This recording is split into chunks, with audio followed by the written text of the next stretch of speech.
Friends, ఈరోజు form ఆయిల్లో మందు కొడుతున్నాం. కలుపు మందు.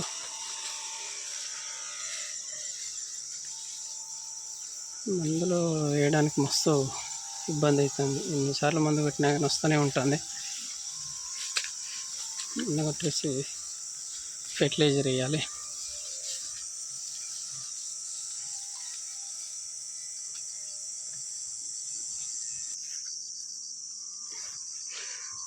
నెలలో క్రాపు ఏం కనపడతలేదు. పోయిన నెల వీడియో తీయలేదు. పోయిన నెలలో 1 టన్ను వచ్చింది. అవతల నెలలో 5 టన్నులు వచ్చింది. అందుకే ఇప్పుడు కొంచెం తగ్గింది. అందులో మందులు కూడా వేయట్లేదంటే గడ్డి ఉందనేసి వేయలేను. ఇప్పుడు ఇవి గడ్డి మందు కొట్టిన వెంటనే మళ్ళీ వేయాలి.